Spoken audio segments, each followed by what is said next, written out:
Trey said, it's wonderful to be here, and it's wonderful to see all of you here worshiping and celebrating Christmas with me and the rest of us in this room. So thank you very much.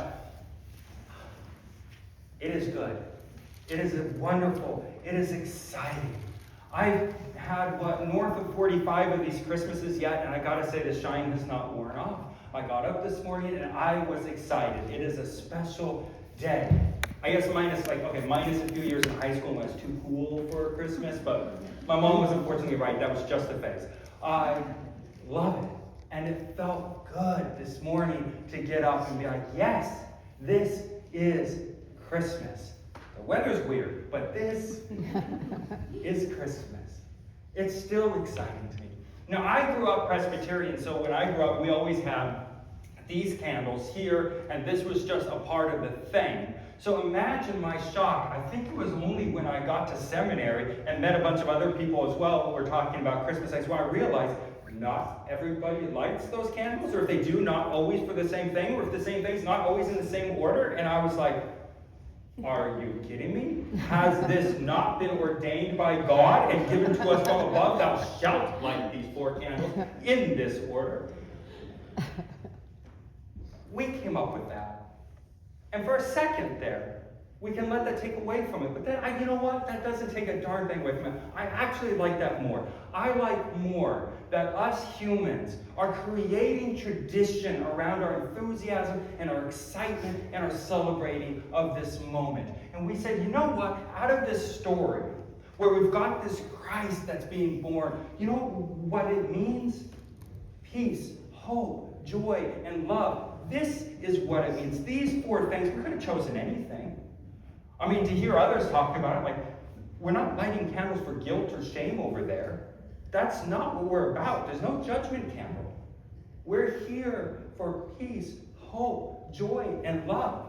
Lest we get lost in the weeds, this is what we have chosen to center it all around. I mean, Christ in the center, yes, but I mean around that center are these 4 things that in this story are these things. This is what it's about. And the peace. Now, peace has 2 meanings here. There's definitely the world peace element, and yes, please, I will take more of that if we can. Right? Definitely that peace. But there's also that inner peace. That peace in the soul. The feeling I hope you got when you sat down in the pews and that first hymn started, you're like, yes, I'm in the right spot. This is where I was meant to be. This is what we're meant to be doing, that peace. That whatever chaos is going on at home, it can wait now. We're here. That peace that I hope you have. Sometimes hard fought, sometimes hard to hold on to, but that peace is also what we're lighting that candle for. And joy? We, the frozen chosen, are choosing to make sure that we center joy? Yes, joy also. Humans, we're born for this. I know that's hard to sometimes do. We're born to celebrate. It is in our nature. You give us a National Donut Day and we will buy donuts excitedly. Now, I know what you're like, okay, that's just capitalism trying to sell us more donuts. Maybe, but it worked because I was ready to celebrate donuts. I'm ready to celebrate whatever you can come up with. Let's go, right? It's in us to want to celebrate. So joy too, we take time to say, yes, that is important. To feel joy in this moment. That is good. And it is good for us to do that. And joy too is sometimes hard to fight for, right? Hard to hold on to. But it too is important. And love. I think we scratch behind the surface. The reason every single one of us here probably is love. Is the core reason we're about. We're here for the love of the spirit or the moment, but probably also for the family, for the community that's formed here, for the things that we have here. Like, love motivates us in a way that few other things can. And it is the center of the story. For God so what the world? Love.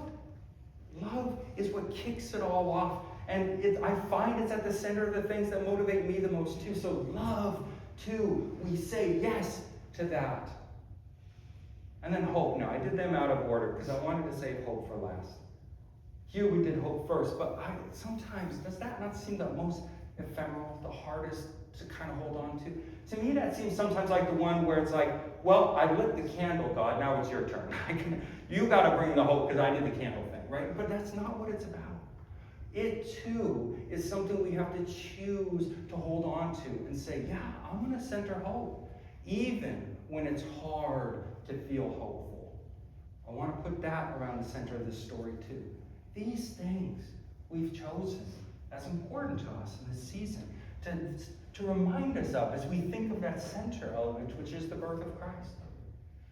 Now, I've been working on what I wanted to say about this thing, so I've been kind of noodling on these, and then through a series of bad decisions, all of them mine, I ended up at Costco on Saturday to do our Christmas shopping. That was not a good choice.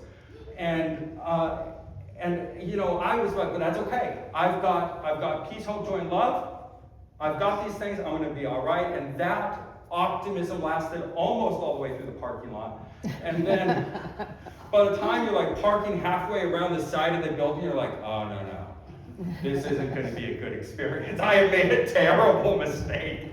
I wish I had someone besides myself to blame, but here we are. And so, you know, when you go to get the cart, you're like, oh, if we're out of carts at Costco, this is going to be a grim one, you know. So, but I'm committed now. We're going to get through it. And through the battering of the PCs and the people and whatever, I eventually get to the checkout person. And in a moment of clarity, I realized that it's rough for me. Imagine this poor soul who's here having to deal with us at our wits' end. You know, I'm vibrating out of skin and anxiety at this point. And I'm just like, oh, geez, I'm sorry, I don't know how you do it. And this person, by the way, does not look like she's the Christmas soul spirit. She is in all black lipstick, black nail polish, where that is the vibe we got. And she looks at me and she goes, oh, it's fine.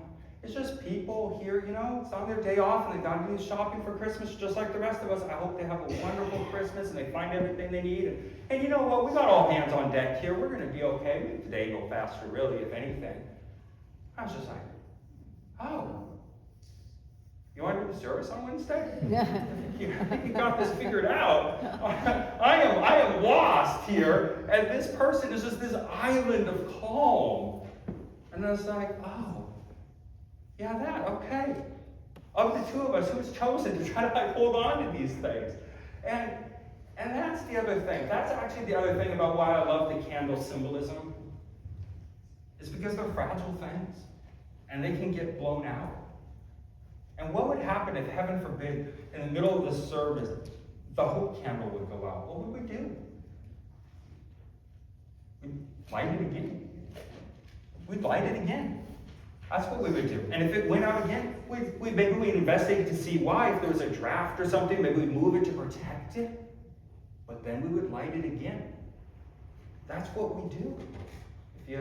Sometimes you just gotta light it again. And in a moment, at the end of this service, we're gonna do that wonderful thing we do where we dim all the lights and we light the candles for each other and we sing together as a community.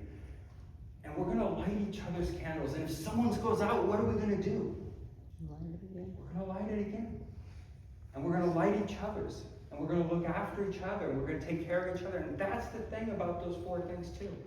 Is that if any of them feel hard for you to get hold of this Christmas season, you're not alone.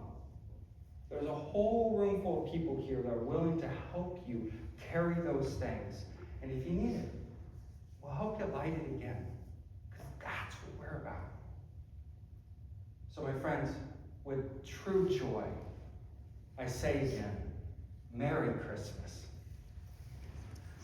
Our next hymn